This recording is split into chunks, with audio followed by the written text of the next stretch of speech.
High blood pressure is one of the most dangerous conditions I see in my medical practice. Not because it causes immediate pain, but because it works quietly in the background for years before striking without warning.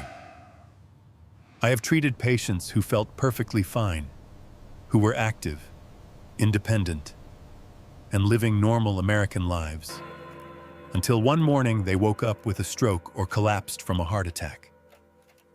That is why high blood pressure is often called a silent threat.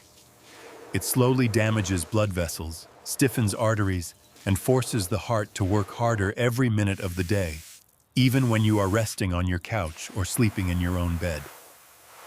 Over time, this constant pressure dramatically increases the risk of heart attacks, strokes, kidney failure, and early death. Many people believe that if their blood pressure is only a little high, or if it occasionally spikes, it is not a big deal. That belief is dangerous. Research shows that even small increases in the top blood pressure number significantly raise long-term health risks. The good news is that blood pressure is highly responsive to lifestyle changes, especially movement. For decades, exercise has been one of the most reliable tools we have to bring blood pressure down naturally. But here is where things are changing. New research is showing that not all exercise works the same way, and that some forms of movement can deliver powerful results in far less time than most people expect.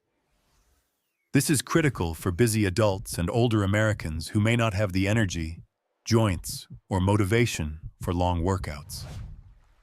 When we understand which types of exercise give us the greatest benefit with the least strain, we can protect our hearts more effectively and realistically, right inside our own homes. When people ask me what kind of exercise is best for lowering blood pressure, the honest answer used to be simple: move more. For years, we grouped all exercise into one bucket and assumed the benefits were roughly the same. Recent research has finally allowed us to look deeper, and what we are learning is both surprising and encouraging. Large studies have now compared different types of exercise head-to-head to see how they affect blood pressure. These studies looked at 4 main categories of movement: aerobic exercise such as brisk walking, jogging, or cycling; dynamic resistance exercise like squats, push-ups, or weight training; isometric exercise where muscles are tensed without moving, such as planks or holding a squat against a wall; and finally, programs that combine cardio and strength training. When researchers pooled the results from dozens of high-quality trials, they found something reassuring. All of these forms of exercise lowered blood pressure in a meaningful way. On average, people saw the top blood pressure number drop by about 7 points, which is a real and medically important change. At first glance, no single category seemed clearly better than the others. But a closer look told a different story. Another major analysis published more recently added one more exercise type, high-intensity interval training, and ranked each approach by how much it actually lowered blood pressure.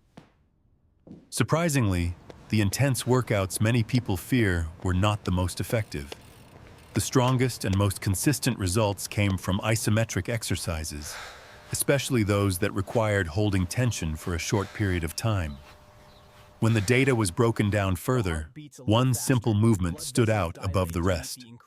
Wall squats produced some of the largest blood pressure reductions seen in any exercise trial. This matters because wall squats require no equipment, no gym membership, and very little time. For people with joint pain, limited stamina, or busy schedules, this kind of exercise can fit easily into daily life. The takeaway from this research is not that other exercises are useless. Walking, lifting weights, and cycling all help.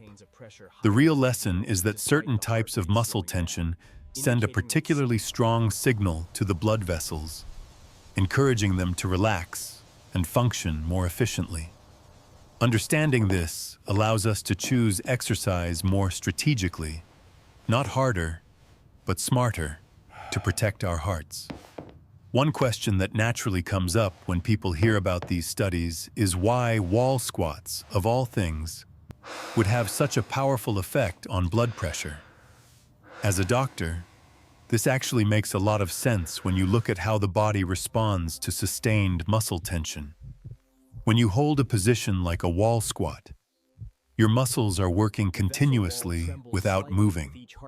That steady tension sends a strong signal through your nervous system and blood vessels. In response, your blood vessels learn to relax more efficiently once the effort stops, which helps lower resting blood pressure over time.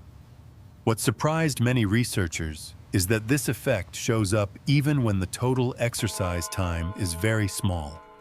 In some studies, people were only doing about 30 minutes of isometric exercise spread across an entire week. Yet the blood pressure reductions were similar to, or even better than, much longer workout programs. This is where the idea of exercise snacks becomes so valuable, especially for people living busy or physically limited lives. Instead of carving out a long block of time to go to the gym, you can break movement into short, manageable pieces throughout the day.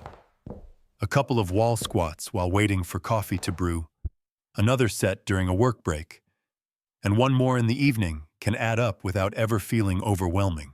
I use this approach myself during long clinic days, and I recommend it often to patients who feel intimidated by traditional workouts. The beauty of wall squats is that they are simple, quiet, and accessible. You don't need special shoes, machines, or even much space. You can do them at home, in an office, or even in a hotel room. Another reason wall squats stand out is that they work large muscle groups in the legs, which play a major role in blood flow and circulation. When these muscles engage, they help push blood back toward the heart more effectively, reducing strain on the cardiovascular system. This is especially helpful for older adults who may not tolerate high-impact exercise or fast movements. It's also important to understand why different studies sometimes seem to disagree. Research that focuses only on people with high blood pressure often shows that many exercise types work similarly well. But when studies include people with normal blood pressure too, the unique strength of isometric exercises becomes clearer because they lower blood pressure even in people who start at healthy levels. That tells us these exercises are powerful regulators, not just treatments. The practical takeaway is simple. You don't have to choose between being active and being realistic.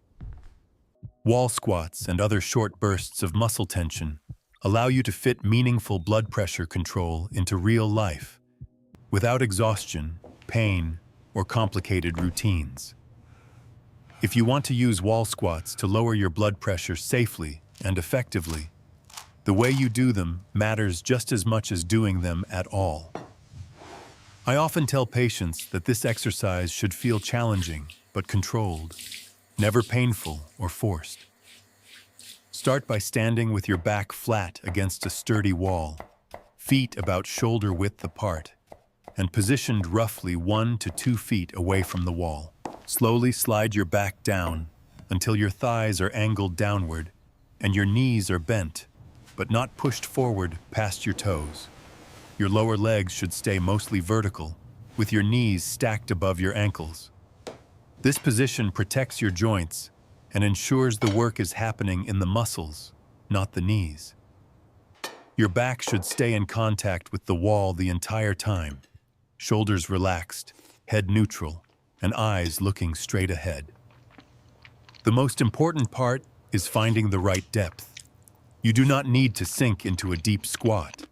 Instead, adjust your height so the effort feels like about a 4 out of 10. At that level, you should feel your legs working steadily, but you should also feel confident that you could hold the position for up to 2 minutes if needed. Once you find that spot, hold it. Focus on slow breathing through your nose and out through your mouth. Do not hold your breath. Your breathing should stay calm and rhythmic, even though your legs are working. A good starting goal is to hold the position for about 1 to 2 minutes, then stand back up slowly and rest for another 1 to 2 minutes. During the rest, stay standing or walk around lightly. Avoid sitting immediately, as gentle movement helps your circulation adjust smoothly. After resting, repeat the wall squat for another round. Most people do well with 3 to 4 total holds in one session. If it feels too easy, slide a little lower next time. If it feels too hard, move a little higher.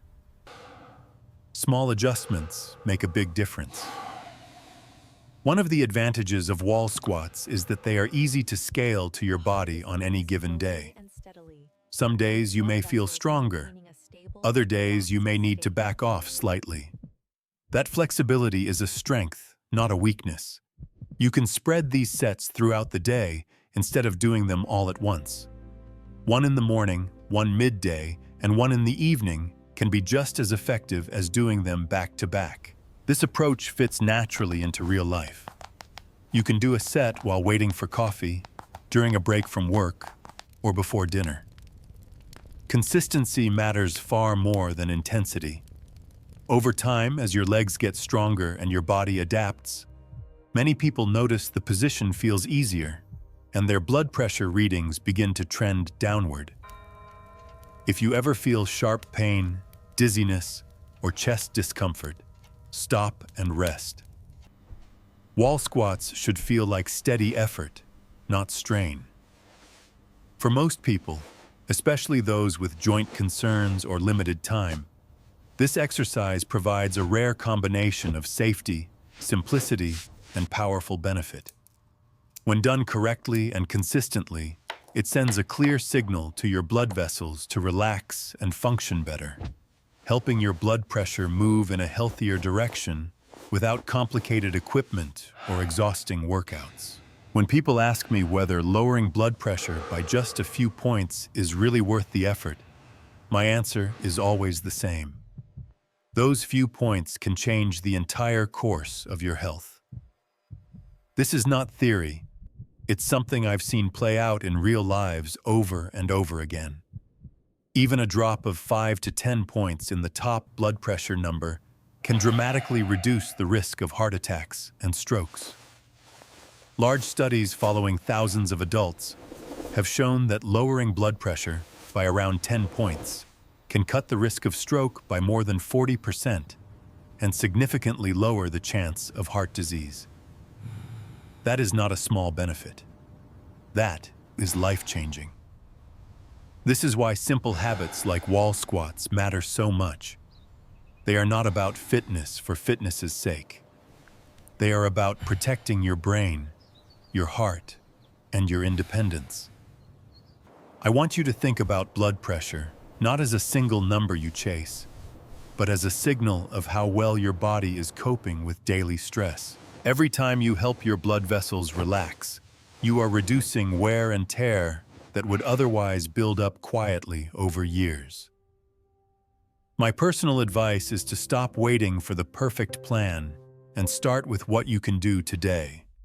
If you are already walking, keep walking. Movement of any kind is always better than none, but add something small and powerful on top of that. Pick a wall in your home and commit to one wall squat hold today. Just one. See how your legs feel, notice your breathing, and stand back up slowly. Tomorrow, do it again. Within a week, add a second hold. You do not need to exhaust yourself. You do not need special equipment. You do not need to be young or athletic. What you need is consistency. I also encourage you to pair this habit with awareness around diet, because exercise is only one part of the picture. Many Americans are low in key nutrients that help blood vessels relax naturally, and improving that through food choices can amplify the benefits of movement. Simple steps like eating more fruits, vegetables, beans, and whole foods can support the same systems that wall squats activate. The reason I am confident recommending this approach is because it respects real life. It works whether you are busy, tired, dealing with joint pain, or simply unmotivated by traditional workouts. It fits into the day you already have. If you care about staying healthy, avoiding medications when possible, or making the ones you take work better, this is a place to start. Small actions done consistently send powerful messages to your body. Your blood vessels listen, your heart responds, and over time, those small daily choices add up to fewer emergencies, fewer scares, and a much greater chance of living the life you want, with energy and confidence for many years to come. As a doctor, the most important lesson I have learned about blood pressure is that small, consistent actions protect lives far more effectively than extreme measures taken too late. High blood pressure rarely announces itself with pain or warning signs. It quietly strains the heart and blood vessels day after day, until one morning it shows up as a stroke, a heart attack, or a sudden loss of independence. That is why I encourage people to stop thinking of blood pressure as a number to fear and start thinking of it as something they can influence every single day with realistic choices. Movement remains one of the strongest tools we have, but the newer research is reminding us that how we move matters more than how hard or how long we move. You do not need to run miles, punish your joints, or spend hours in a gym to make a meaningful difference. Even simple forms of movement can send powerful signals to your blood vessels to relax and function better. Studies comparing different types of exercise show that all movement helps, but exercises that involve holding gentle muscle tension, like wall squats, can produce surprisingly strong reductions in blood pressure with very little time commitment. This is especially important for older adults, busy professionals, and anyone who struggles to stay consistent with long workouts. My personal advice is to build blood pressure control into the life you already live. If you walk, keep walking. Walking supports your heart, mood, and overall health, but add 1 or 2 short exercise snacks to your day. A wall squat while waiting for coffee, another during a break, and one in the evening can add up to powerful protection over time. The key is not intensity, it is consistency. Listen to your body, breathe steadily, and stop before anything feels painful or forced. I also remind my patients that numbers matter because they represent risk, not because they define who you are. Lowering the top blood pressure number by even 5 to 10 points can dramatically reduce the chance of stroke and heart disease. That means the effort you put into small daily habits is not wasted. It is directly protecting your brain and your heart. Pairing movement with simple nutrition choices makes the effect even stronger. Eating more fruits, vegetables, beans, and whole foods gives your blood vessels the support they need to respond to exercise. You do not need perfection. You need a plan you can actually follow. Start today with one small action. Pick a wall. Hold a comfortable squat for a minute or two. Breathe. Repeat tomorrow. Over time, those quiet moments of effort add up to steadier blood pressure, fewer health scares, and more confidence moving through your day. That is how lasting change happens, and it is well within your reach.